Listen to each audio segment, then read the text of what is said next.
Okay. Hey everybody, Matthew Olmican here for the Hornet's Nest, and accompanied with my good friend Steven. Akinek. For On Focus. On Focus does this really cool thing when playoffs starts. They take a closer look at not just the bracket, but in the regions of the bracket, the groupings as they call it. They'll break it up A, B, C, or D. And they were going to be doing a close bracket look for Division 6 and Group B. And I thought that since the Colby Hornets are in there, I would love to kind of eavesdrop, if not pipe in once in a while, to take a closer look at that. So thank you so much for coming into the studio here today. Oh, absolutely. This is really nice. Yeah. Pine. Even better. All right, well, so Steven, why don't you take it away here? So kind of starting out, obviously the big news in Division 6 was Regis not being in Division 6. So why is that? Because we played Regis not just in the Cloverville days, but we also played them in playoffs, I think. So there's at one time. A big shift happening right now in the small schools, the 100, 150 size schools. When you say total enrollment. Mm-hmm. That are moving to 8-player. And because of the way Wisconsin structures the playoffs, when they move to 8-player, that just means that cut line starts moving up a little bit. So in the playoffs, the smallest 32 schools are Division 7, the next smallest 32 are Division 6, the next smallest 32 are Division 5, and so on. So when there's no Division 7 schools left, or the standard ones, your Athens, your Thorpes, your Owen Withy's, your Newman Catholics, Port Edwards, that means that cut line starts drifting up. And Eau Claire Regis isn't getting smaller. It's not like their enrollment's going down. Their enrollment actually has been slowly ticking up. But that cut line is moving up faster than their enrollment, and they end up being the third largest school in Division 7 this year. Which is great for the Colbys and the Durans and schools like that are, very firm Division 6 schools. Yes. But at the same time, for your Edgars, your Hurleys, your Pacellis, Black Hawk, Bangor, all those big Division 7 schools that have all kind of competed with each other over the last several years. Who's this guy? And all of a sudden you get one of probably a top 10 team in the state, regardless of division, dropping in with you. That's going to be a little tough on those D7 schools. I was going to say that Division, not to get sidetracked, that Division 7 bracket, that looks like a rough ride. That is going to be, there are 10 conference champions in Division 7 this year. Oh. Whereas Division 6 has 5. Really? Yep. Wow. Steven just does incredible preparation for all this, but you also follow a good portion of these teams throughout the season, so you're able to pick these up. But that's very interesting. And then Edgar is also going to be Division 7. Edgar's Division 7. So locally, like Edgar, Pacelli's an undefeated conference champion in Division 7. You've got, I'm trying to think the other one. Not many D7s left in our area. Most of them are now D6. But Hurley, team that beat Edgar this year, they're in there. Spring Valley was another team. Regis got all the attention going down to D7. Spring Valley was an undefeated conference champion in the, can't think of the conference now, out on the far western part of the state around Hudson. They're D7 this year. They swept through their conference. Their only loss on the year was to Eau Claire Regis. Interesting. So an interesting narrative there. Yeah, so really, Colby and all Colby, Abbotsford, Auburndale, the local teams really in D6 got really lucky when those two teams dropped down, because it really cleared a lot of the top teams in the state in D6 kind of out of the path for those teams. Swept them out of the way. Now, that's not to say that some teams also didn't come down. Obviously, St. Mary Springs, everybody was probably... That's what I was going to say. I was just glancing at that board. They're not the St. Mary Springs of the last few years that won back-to-back state championships, but they're still a scary school. That's a school that always has had good programs. They've only been in the WIA since the dissolution of WISA, but they've already won 6 state titles. A perennial contender. Cumberland up on the top side of that. Cumberland's usually a tough team, aren't they? They are. Their lone loss was to a D4 school. So I mean they're going to be a tough out. But yeah, so those two were the big schools that came into Division 6 from Division 5 as each one of those cut lines slowly worked their way up. And that all of that shuffling around brings us to Group B of Division 6. So I know that you have some stuff that we can start focusing on some games. So it kind of looks like, do you want to focus on, it looks like the first one, Krivitz coming to Abbotsford. Krivitz versus Abbotsford. 4 versus 5. Those are always fun games to watch. And obviously their big reward for a 4 versus 5 is a game against Colby in level 2. Starting with Krivitz, they finished third in their conference. They're in that Northwoods Conference up the northeastern part of the state up there. Peshtigo is in there and a couple other schools up, kind of that area north of Green Bay. They were 6-3 in games they played, but they got a 5-2 record in their conference, couple forfeits and stuff in there. They only win versus a team in the playoffs was they won at Tomahawk. Oh. And that was a conference game, and they lost to Shiocton, who completely missed the playoffs this year. So how do you get? Well, here's one interesting thing. Oh, not to take anything. Do you have any? Nope. Okay. I'm just looking at what Krivitz has for their pound for pound stat sheets. Mm-hmm. They look similar to what Abbotsford cranks out, if I'm not mistaken. Very, very similar.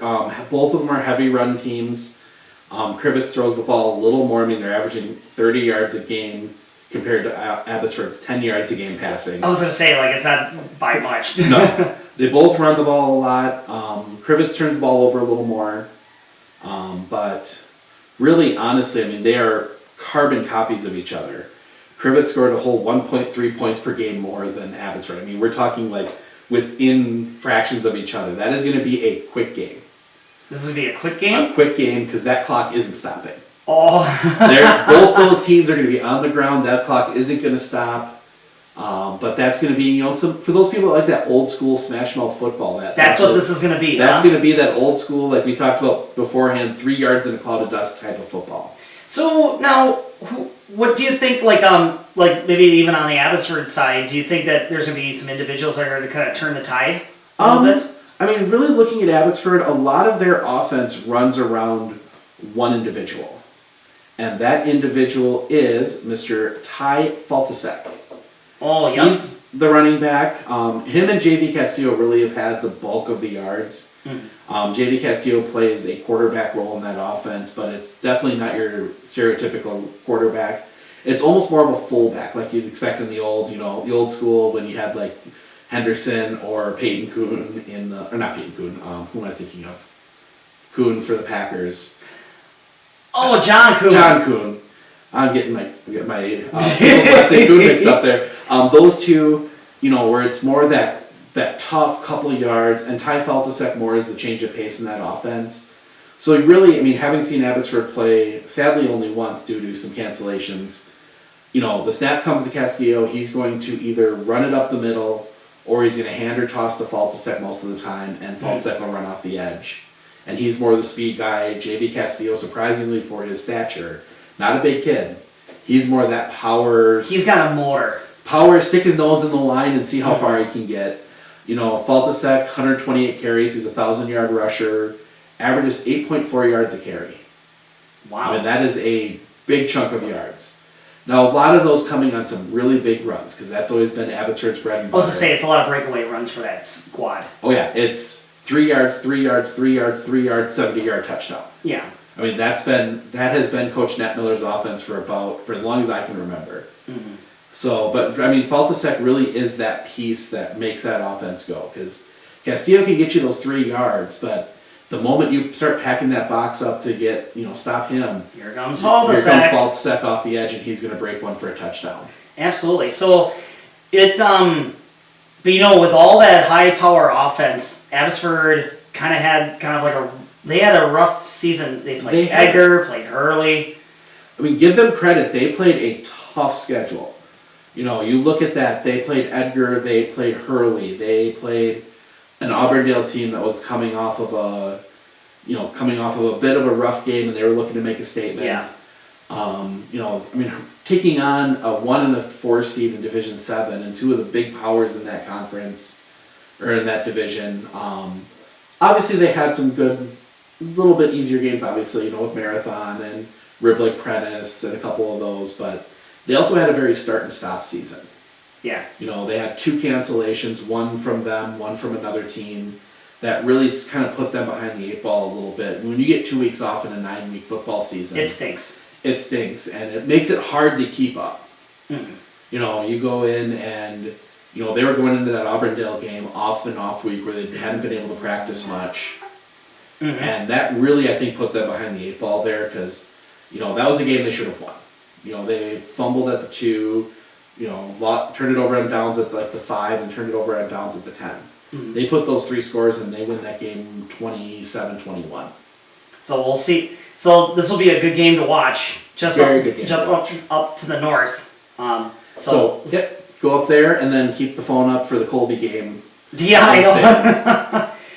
So right, moving on to the next one, Auburndale versus Necedah. We kind of talked about this before that this one could be a barn burner. 2 teams that know how to score points. Yeah. 2 teams that are very balanced offensively, especially Necedah. You're talking a team, they're throwing for 144 yards a game and they're running for 213 yards a game. That is not something you see in high school that often. No, yeah. They're averaging 36 points a game.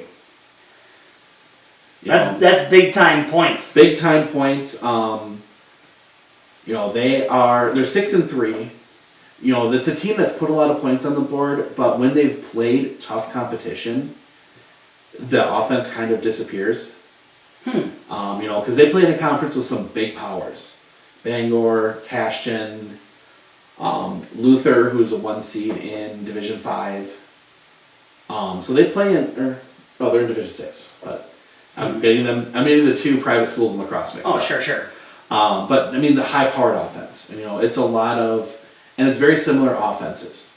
It's a lot of short passing. It's a lot of option running. It's a lot of, misdirection. So they're 2 teams that aren't going to have to worry too much about working on a scout team offense because they pretty much run the same thing. I was going to say because I remember when Colby played them, especially with that. Trayton Weber, he's a heck of an athlete, and they would like to swing him to the outside so you can get a nice look to try to throw it downfield. And that was the one that was he had some people where he could get that ball up into the air, but that's what I noticed too is just they like to swing it to the outside, have their options, and so that'll be interesting to see how they go toe for toe against each other. Yeah, the guy to keep an eye on though. We're going to go back to Necedah. I'm hoping I'm getting his name right. It is Makai Baraji. He's kind of the do-it-all back for them. 792 yards? Just rushing. Plus add another... So his all-purpose yards are through the roof. Yep. He's 131 carries, 792 yards, 28 catches, 448 yards, and 14 touchdowns. Whoa! In 9 games. In what? Yep.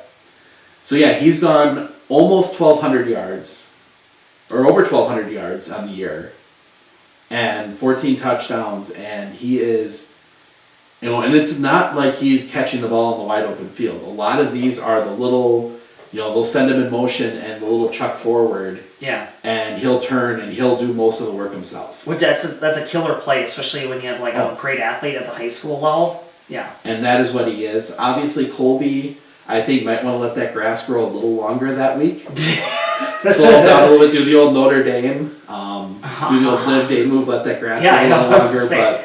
But then again, that might hurt them too, because we'll talk about the speed as we get a little further down. Yeah, absolutely. He's a great back. Senior, he's on a lot of watch lists for some scholarships. But he's going to be tough to stop for anybody. But at the same time, that's a team that gives up a lot of points. They're scoring 36 a game. They're giving up 25. Ooh. And they've got a lot of games that they win 37-26, or they win 44-25. They're not winning games like Colby did, 60-0. Sure. They're close games because they are definitely, their entire strategy is we are going to try and score more points than you. Yeah. As we were saying, good old Big 12 football. Big 12 football. Big 12 football. Exactly right. We're going to score more points than you. You stop us. Mm-hmm. We're not going to waste our energy trying to stop you. You stop us. Interesting strategy there. Well, anything else you want to mention on those game? That one's gonna be a fun one. I mean, really, that one is gonna be a fun game to watch. To a good team and a potential level 3 opponent. And that level 3 game is gonna look really interesting.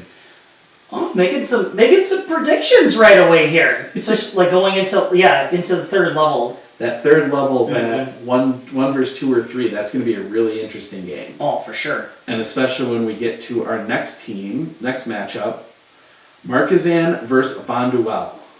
The Bonduel Bears, we played them 2 seasons ago in playoffs. 2 seasons ago. Sadly, we won't have much to talk about Bonduel because their stats online are a little spotty. Why is that? They only had about 3 games uploaded into the system. Oh my gosh. So we don't have much on them. Markesan, we can go through. I mean, that is we talked about the throwing and running team with Necedah. Now we're going to switch gears completely. Markesan breaks out the old school academy style triple option. Triple option. So, obviously we'll be familiar with Colby fans will be familiar with the formation from Spencer. Mm-hmm. It's that same formation with the 2 wing backs and then the fullback behind the quarterback in the pistol. But unlike Spencer's where it's mostly just straight handoffs and stuff like that, they're going to do a read option with the fullback. And then whatever wing is in motion, they will do a standard pitch option off one side action as well. So the quarterback can give to the fullback, or they'll run the pitch option off to the side, and the quarterback can either keep or toss it to one of the wingbacks. Oh my gosh. Lots of misdirection. It's an offense that's very good because you can't sell out. You can't just, stack the box and stop the fullback. Because you stack the box and stop the fullback, the quarterback's just going to pull it back out, and they're going to run that option toss to the outside. Man, but you got to have the players to make that happen. Which it sounds like what Markesan has that. They do. We'll bring it up here, but their quarterback is really the key to that offense. This Ryan Mass? This Ryan Mass, 17 of 40 passing, 322 yards. Wow, look at him. But 108 carries, 885 yards, 23 touchdowns. I mean, and that's just talking about him. You don't add in, as I pull it up here, Tyler Mast, 87 carries, 547 yards. Caleb Stoll, 45 carries, 415 yards. I mean, yikes. They're going every which direction, and everybody contributes in the running game. And, it's going to be, you're going to have 3, you got 11 guys out there. You're going to have a couple guys assigned to Ryan Mass, couple guys assigned to Tyler Mass, couple guys assigned to Caleb Stoll, couple guys assigned to the other guy, and it's just going to be hoping that they guess right. I was going to say, you just you assign people and you just go after them no matter what. Yeah, just go after them. And the downside is in an offense like that is everybody's going to get hit every play because you can't not hit them because you don't know if they have the ball. So the fullback's going to get hit at the line. The quarterback's going to get hit. The wingback's going to get hit. Oh, so these kids get wore down. These kids get wore down, and they've seen some tough opponents. They've lost 2 games. They've lost to Marshall in their conference, who's undefeated, 1 seed in Division 5. Oh wow! And they lost to Amherst, undefeated, 1 seed in Division 5. Big team. Big teams. One probably again, kind of like Regis, one of the top 10 teams in the state, regardless of division. Wow, so these guys are probably more legit. These guys are more legit. They play in a good conference. They've got a couple. They've only beaten 2 playoff teams out of their entire 9-game schedule. So it's not like they've really beaten that many great teams, but they've held their own against some very, very good teams. So now I'm really confused to gauge them then. Yeah, it's hard to gauge. It's hard to gauge when you're comparing conferences, and especially when you're comparing schools that play in completely different parts of the state. Mm-hmm. Amherst, it's hard to tell. I mean, Spencer Columbus led against Amherst at halftime. I was going to say, they had a rough start at the start of the season. Now they're Yeah. A scary team. Oh, yeah. Spencer Columbus is. They it's are. like they just woke up. And that really made Colby look good. You know, as we get kind of foray into that, you know, all of a sudden you've got to win against a 3 seed. Mm-hmm. You know, so that really helps. And that is the same thing with Markesan. You know, Waterloo, Partyville, they're two playoff teams that they beat. Both of them are home games this week. So I mean, their wins look good. Their losses look good. It's just hard to tell how much of that is the competition over there and being in a much more throwing part of the state, running a triple option, how much of that is them just looking good because nobody can prep for that. Sure. I mean, you look at it, we saw it with Wisconsin last weekend. I mean, that triple option is hard to prepare for, especially if you don't have the bodies that are able to run it on your scout team. And that's where I think Colby will have an advantage there because they have the athletes that can run something like that. I was to say, like, you just have to match athlete for athlete. Athlete for athlete. And if anybody's going to match athlete for them, it's going to be Colby. Interesting.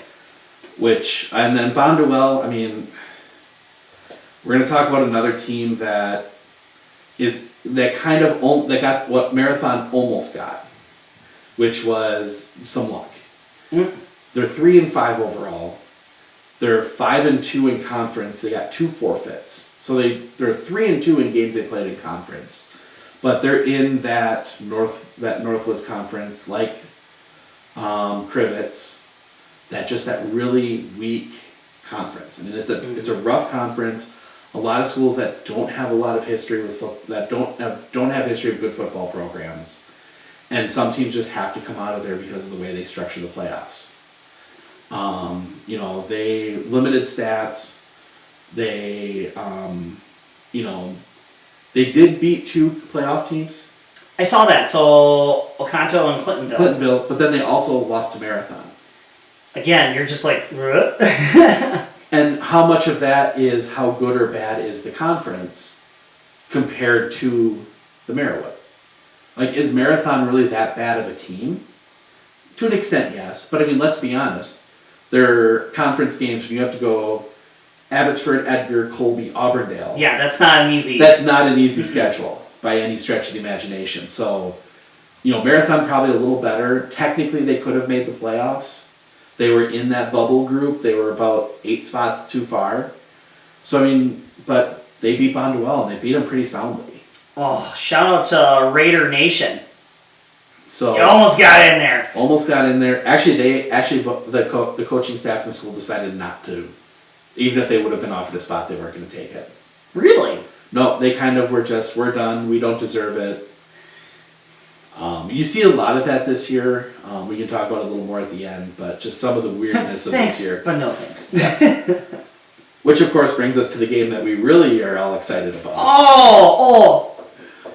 Just little us? Yep. Yeah, here in Seatown, so Oconto, so you got a team coming from the east. Did you know, if you put these 2 cities on the map, it is literally a straight east and west shot of each other. Because like when I GPS that, it looked like an arrow. Like, yep. Literally, we're just right across the state from each other. You know, obviously, speaking from on the Colby side, Colby has quite stacked up the stats, especially not just on the rushing side, but defensive rushing side. So we put up 40 touchdowns. You know, you go through other conferences, even if you look at Regis barely cracked 30, and we got 40. And the other interesting stat that I found was when you compare others, divisions, other, you know, like what Spencer Columbus is in and all these other conferences, we got a tremendous ratio between what we're scoring and what we're allowing. We only allowed 3 rushing touchdowns on the season. And for a while, it was just sitting at 2. Yep. And that's just that's incredible. I mean, you want to talk about, you talk a lot about, you know, margin of victory. Colby's averaging 41 points a game, and they're averaging allowing 7. That's amazing. I mean, this is a team that has absolutely dominated opponents, and they've dominated good opponents. I mean, you look at it, they beat 4 teams in the playoff field. I was going to say, it's like in past years, somebody would be looking at a Colby schedule like, yeah, you got big wins, you're putting up big yards, but who are you really playing? But this season, that you couldn't ask for a schedule to lean or to put your hat on because Edgar, Spencer, Columbus. Southern Door is got a home game this week. Yes. Auburndale as a 6 seed out of the conference. Mm-hmm. Spencer Columbus is a 3, Southern Door is a 4, Edgar's a 4, Auburndale's a 6. Yeah. And you, outside of Edgar, Colby beat all those very soundly. Mm-hmm. You look, Spencer was a shutout. Auburndale, I think they gave up 1 score, didn't they, to Auburndale? They did, and then we gave them a gift. We had a fumble because Mason's like, you have the ball. And then Brent's like, no, you have it. And then it dropped him. Southern Door was a blowout. Now that one, come to find out, is a little weird because they actually fired their coach about 2 weeks later. No. Yeah, Southern Door they let their coach go. Did you hear that? It was unrelated to performance on the field. Oh, I see. There were some things going on there at the time that I think contributed to the some of the issues there, but they still made the playoffs. Also, Colby didn't cause his firing. No. That would have been a great headline, though. Yeah, we do have to talk about the one loss. Obviously, it's one of those that the seeding computers don't take into account, which didn't affect Colby. Colby was going to be a 1 seed no matter what with that resume, but they went to Hortonville, Division II, non-playoff team it ends up being, and they held their own. That was a game where they held their own and they kept it close. And honestly, in a normal year where the coaches all get together in the old system and talk about it, that's when Coach Hagan's saying, we almost beat a Division II school. Yeah. Give us the 1. And the computers gave them the 1 anyway, but... Well, that's the thing is somebody could say Hortonville didn't even make the playoffs, so what kind of a game was that? But at the same time, they had a full defense. They had a full offense. They were constantly shifting people in and out. And then just to put things in perspective, there was more people in the stadium watching the football game than there are in Colby. So they were estimating anywhere. They said that it was one of the highest attended games they ever had, and they were pushing over 3,200 people. And there was only 1,800 some in Colby. Hortonville's a growing community. For most other sports, they actually just took the jump up to Division I this year. For those of you that maybe don't know the geography quite well, it's that whole area just to the west of Appleton. Yeah, where you think that there's nothing there, but that's where they are. The town of Hortonville isn't big. The town of Hortonville isn't much bigger than... It's the district's huge. Massive. Hortonville itself is not much bigger than Abbotsford. It's 3,000 people. But there's so many people moving into subdivisions around it that it's a growing community. And they've had some very good teams in the past. They've won the Valley Football Association, I think, a couple of years in a row. Back at, they won it last year. I think they won it the year before even. Beating the Marshfields, the DC Everest, the Wisconsin Rapids of the world. So that's a team that has done some damage. Yeah, I can't imagine that they're going to be down for long. Not to get sidetracked on Hortonville, but just looking at what their field is like, and all these other things the band and the color guard, and they run out of an inflatable tunnel of the bear, and then just looking at the range of coaching staff they had, the resources they have, I would die to have something like that. You know what I mean? So, but going on that Hortonville game. There was 2 players that played particularly well too. But Caden Healy, I don't know if you want to bring him up. He has been kind of having a quiet season, and when I say quiet, obviously you look at the Jeskies; they're phenomenal every game. Mm-hmm. Mason Voss is getting not just the reps, but he's getting the nod that he deserves because he does a lot of hard running. But it's very You see this every game. When Hagan wants to bring the big guns out, and I call him the Healy monster, Caden comes out. And it was just like what Wade said on our broadcast at the last game. He sheds tacklers like he's taking clothes off. He just brushes them off. The kid runs with a huge heart. And that's the thing, you talked about it a bit, the Jeski triplets get a lot of the attention. But Colby has such a great change of pace. Because you've got Brent Jeski that runs over people. Then he will not run out of bounds. No. There's one time he was going to get out of bounds, and then he saw somebody coming, and he veered at him. Those kids, they love running people over. Yeah, Jeske runs over people. Healy and Voss run away from people. Because they are fast enough that they are running away from the defenders. Mm-hmm. If you turn and you're standing side by side with them and they have the ball, you might as well stop running. You're not catching either of them. Yeah, and that's been a huge part of that offense. You know, and the other part that I want to make mention, and you know, speaking of like quiet seasons or unsung heroes, Mm-hmm. you know, everybody forgets our offensive line not only are big, they're fast. Our pulling guards, I would love to have somebody beat how fast they can swing onto the outside and how many multiple blocks can get picked up. And I said at the beginning of the year that the one thing you always see missing in high school football is downfield blocking. College, you see it a little bit. Professional, you see it all the time. Yep. Everybody's downfield blocking. This squad, since I've been doing announcing for them, this is the first squad where it's like 100%, and they're just rolling it downfield and all this downfield blocking. I think that really is a big hallmark for why this running game is successful. I mean, I remember, and I haven't had the luck to watch as much Colby as you have, but in the games I did see and looking at some of the highlights afterwards, I mean, you watch a Jeske run, and on top of running, he's directing his blockers because there's 3-4 guys with him blocking, and then Jeske can just barrel over the last guy, and then he's gone. I get to hit this last one. Yep. And and when we talked to the three of them early in the year, he talked about how much he enjoys just bulldozing people and running them over. And if I was built like that, I would love to run people over too. But and you talked about the running backs, and I was going to highlight Mason Voss, who's the noisy cricket. 637 yards and 11 touchdowns this year. Healy actually has 12. Healy has the most touchdowns on the team. But running. That's the crazy part is that he has so few carries, but every time he gets that ball, it's electrified.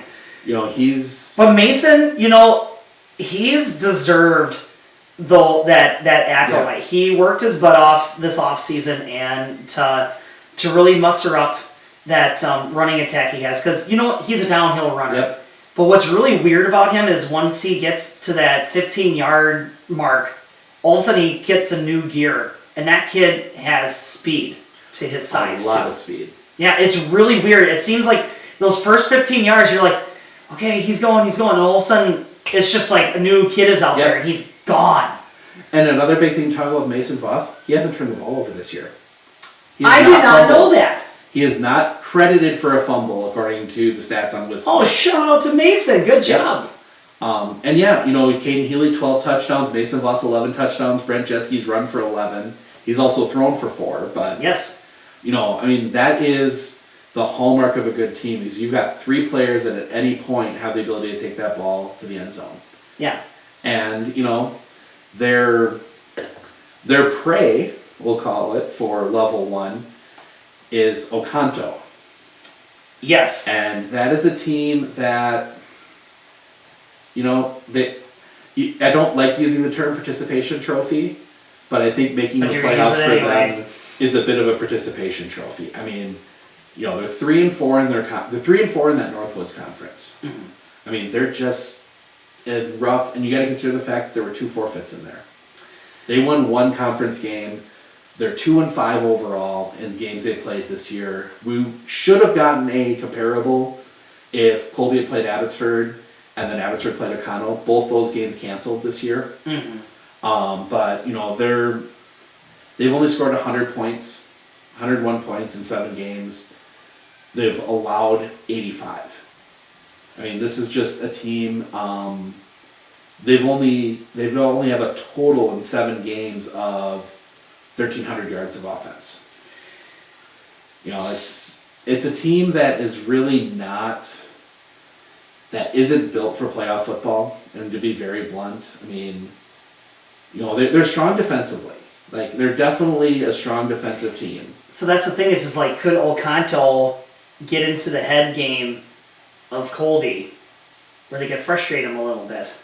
They might frustrate him a little bit early, but I just can't imagine that they can line up and shut down. They might be able to shut down Brent Jeske, but can they then still have the bodies and the people available to stop a Healy or stop a Voss? I see what you're saying. Like, if Colby was a one-trick pony, maybe. Mm-hmm. Like if the offense was literally just snap to Brent Jeske and he runs for 5 yards, I would think Colby might have a little bit of trouble here. But when you look at the fact that if they do sell out completely on Brent Jeske, which any good team should be, any team that's looking at film should be like, all right, he's our number one target. But the amount that I think they're going to have to sell out to stop Brent Jeske is going to leave Voss and Healy just completely able to run all over that team. And everybody forgets that. We're slowly. Early on, we had flashes of brilliance in the passing game, especially against Southern Door. Everybody forgets Jeske had 100 yards passing. Yeah. In that game. So could that? And everybody kind of forgot about that. So if somebody let's say Oconto's like, hey, we're gonna stop the box, we're gonna stop number 7. Just try to throw it on us. Yep. You never know. I mean, honestly, if I were Coach Hagan, and he's welcome to try this, if he's watching, I would have Brent Jeske doing some run fakes and then step back and throw. Oh. Like take a step forward, see if you can get that defense Hornet to Nation's collapse, head would explode. and then Jeske steps back and just tosses it over the top. Yeah. You run 2 of those, that defense isn't crashing down off on him anymore, and then you can start seeing him run. Yeah. Now, again, we're talking about a team that plays in that Northwoods Conference. How much of this is just the fact that they're playing lesser opponents than Colby has? I mean, as long as Colby, because all you can ask for is just to play whoever's in front of you, and then sometimes a team can play down to their competition. So as long as we don't get lulled into this number 1 seed. Yeah.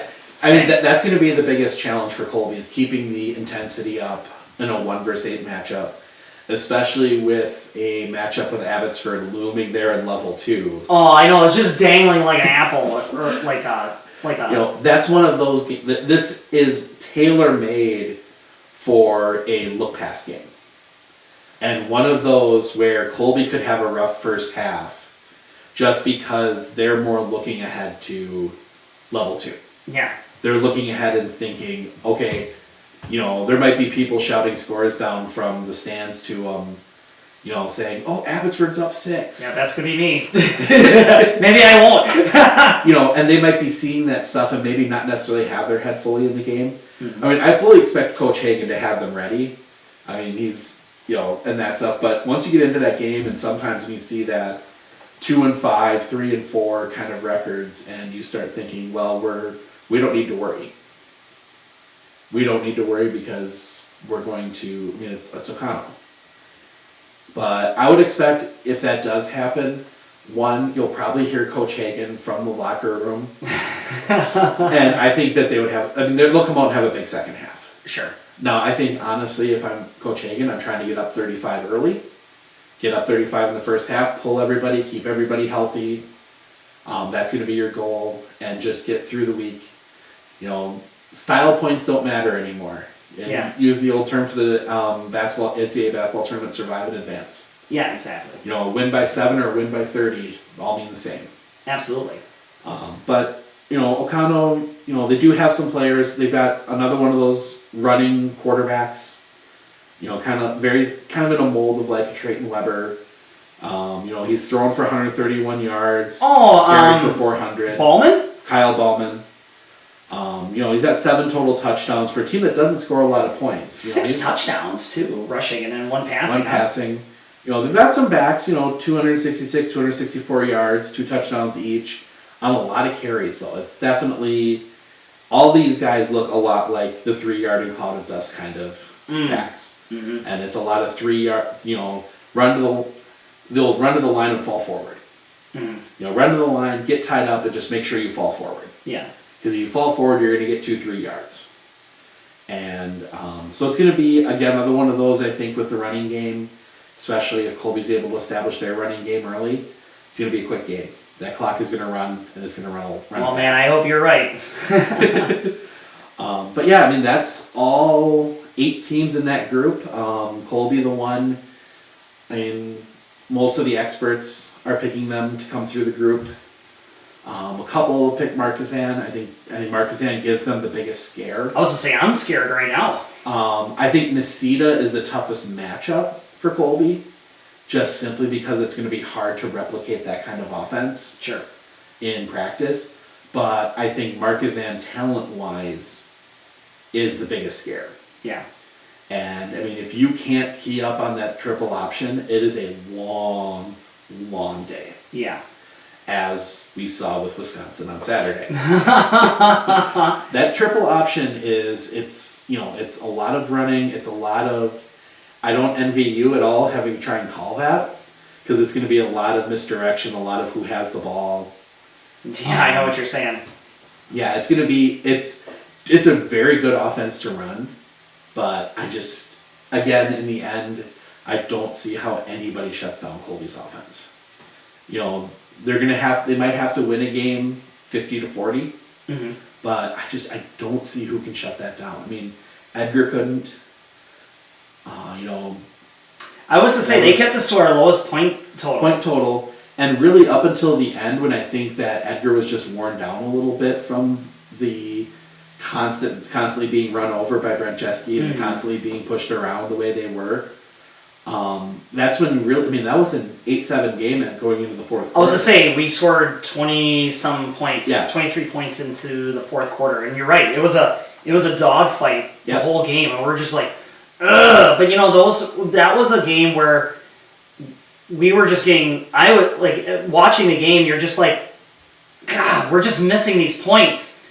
And Edgar just sneaks in there and then would just stop it. And then there was other breaks where it's just like, Edgar got a miss or an incomplete pass here and there. We're like, whew, we dodged that one. But then all of a sudden, like you said, something snapped in that team. And I remember Brent was talking like that, where he said he felt like he couldn't get pulled down, and he had 2 runs where he just rumbled over people. And sometimes that's just like the beauty of like football too, or any sport, where sometimes you just toss stats aside, and it just comes down to like who has the bigger heart. Yep.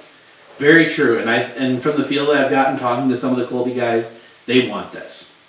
They really want this, and I think really there's going to be games where they will themselves to win. No, yeah. But obviously, we've got through that part, but there's still one more game left. Which one? Well, before we get to state, there's one more game for hopefully Colby. Those teams. You're projecting. I'm projecting. I think Colby comes through that group. Knocking on the wood here. You're talking about a consensus number one team in the state in Division 6, with Regis going to Division 7. Mm-hmm. They were getting first place votes at points over Regis in some of the polls. Interesting. But there's some interesting teams waiting for them in level 4. Durand is the one that scares me the most. It's the 1 seed up there. Well, they always got a big bad team every year, don't they? Big bad team. They've had some really good teams in the past. Only lost to Spring Valley, right? Is Durand? Nope. They gave Spring Valley their only loss of the year. Oh, I'm sorry. I misread that. Okay. Regis. They lost to Eau Claire Regis by 10. That's who it was. At Carson Park on a Thursday night. Ay caramba. And they have rolled through the new Clover Belt. They destroyed Stanley Boyd. They annihilated, everybody annihilated Milsville Grant this year. I mean, that's not a big one. But, obviously not as many teams left in there from the old Clover Belt, from the went back, a couple of years ago when Colby was there. They beat a very good Mondovi team that's playing in D5. I was going to say, that was the other team that I was kind of curious on. Yep. But I see that Mondovi had a 5th seed, but I always thought that was a big, badder team. They're a little down this year, but the Buffalo usually have a pretty good team. Mm-hmm. And of course, you got to mention their mascot, one of the only Buffalo in the state. Oh, that's really true? Yep. Wow. Durand really is the scary team in Group A, and that's the team that I think would match up the best with Colby, just purely on the fact that they've got a lot of talent. They're talented like Colby. They've got a lot of weapons like Colby does. Mm-hmm. That would be a dogfight of a game. A couple other teams, Cumberland. Colby fans are very familiar with Cumberland. I was gonna say they're kind of like they kind of have the aura where they're just a perennial. They're always a perennial contender playoff wise. Perennial playoff contender. They play in that heart of North. Their only loss was to Northwestern, who went Division 4 this year. So I mean, another tough hombre. Another tough. Yep. Comparable opponent. They beat Ladysmith 50-19. That sounds familiar. Yep. They were projected most of the season to be D5. They're actually the largest team in D6 this year. By a lot, or? Well, not much, but they're the largest enrollment school in Division 6. Interesting. And they're a spread, throw it a little more kind of team, something that Colby doesn't see a whole lot of.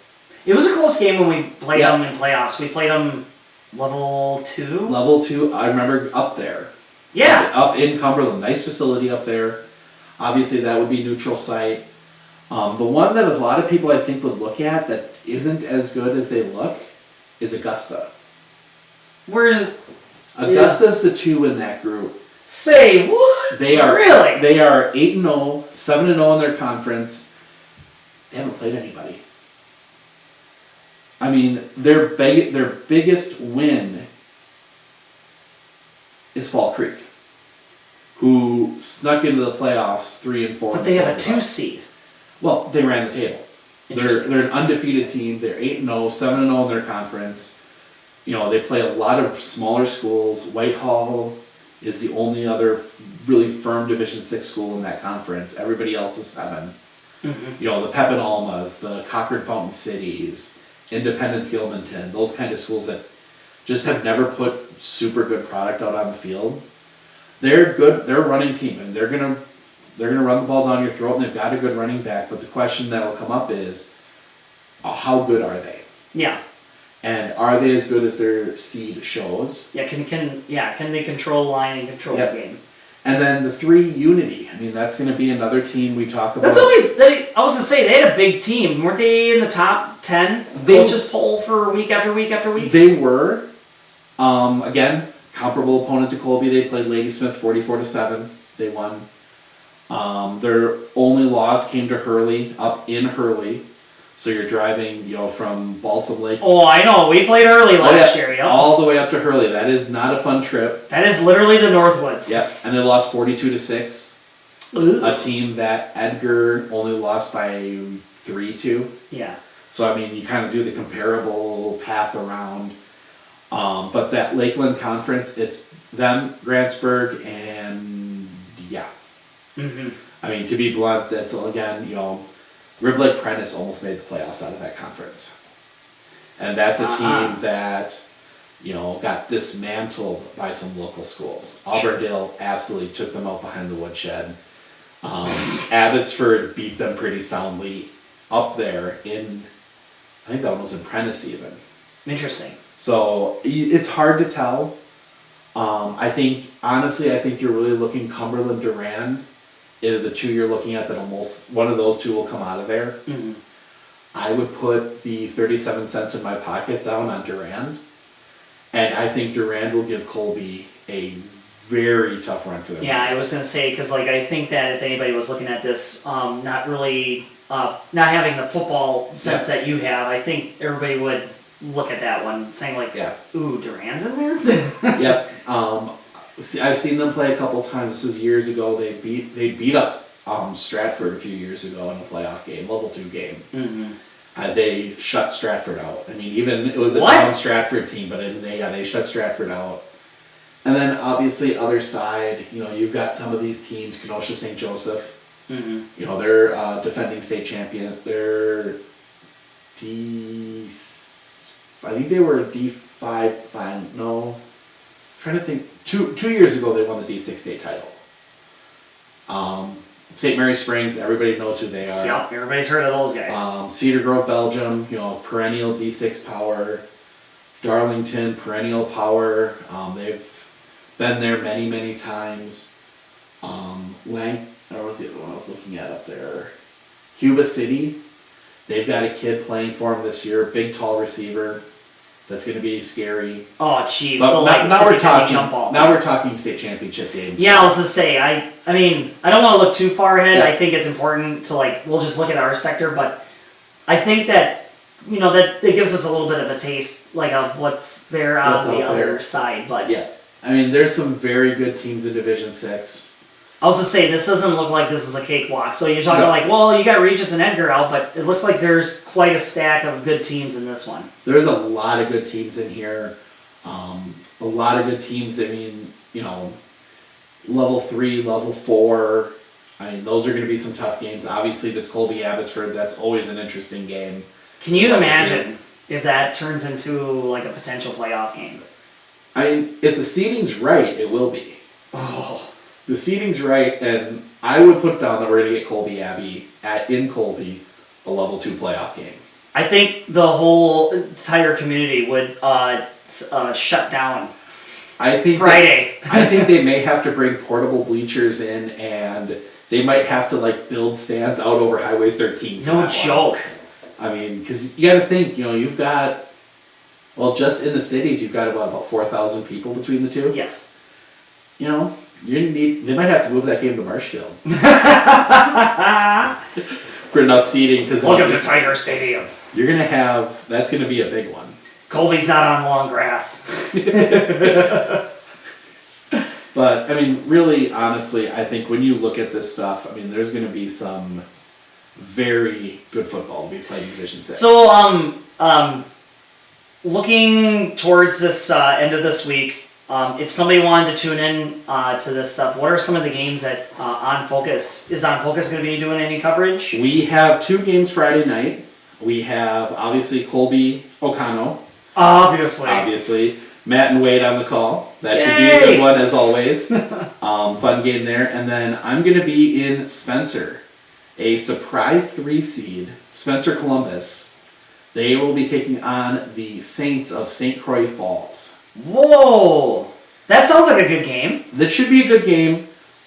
Spencer Columbus obviously getting some benefit from some wins. Big wins. I mean, late in the season. Late in the season, some big wins, and also just playing in a difficult conference. But they're going to be playing they're 3 seeds. So they're getting a home game against St. Croix Falls, a team that's pretty good. They've got a couple losses. One of them to Cumberland. Mm-hmm. But that should be a good game. And then next week, assuming things break down the way we think they will, we'll have Colby Abbey. And then we might be going to Wisconsin Rapids. Watch the Red Raiders. Oh! 2 seed up there in Division 1. Oh, nice. So we might be doing some of that depending on how everything goes this week. But this week, Colby Oconto, getting ahead of myself there, and Spencer Columbus, Shiocton. So that'll be the 2 games Friday night. So all you Colby fans, put the Colby game up on the TV, have the phone or the iPad down in your lap with the Spencer game, and oh man, you could be totally covered. Totally covered. I like that. Or you could be at the Colby game and then be streaming it. Yes, at the Colby game and watching the Spencer game. Yeah, there you go. So, but no, it'll be I think the Colby game's going to be pretty good. It looks like the weather is finally going to feel like football weather. I was going to say, it's going to chill down, because leading into that Friday and Saturday, you'll have highs in the high 40s or 50s, but then it's going to cool down to your 27 or 30 degree weather. Because also on that Saturday is Colby sectionals. Yes. Or sectionals at Colby for D2. But then afterwards, after I'm done with doing announcing for that cross-country game, then I got to hastily set up, because then it's going to be the Haunted Trail at 7 to 10. Yep. So it's going to be a busy weekend. It is a busy weekend. You've got volleyball regional quarterfinals tomorrow. Then you've got football. Then you've got cross-country, Colby divided up.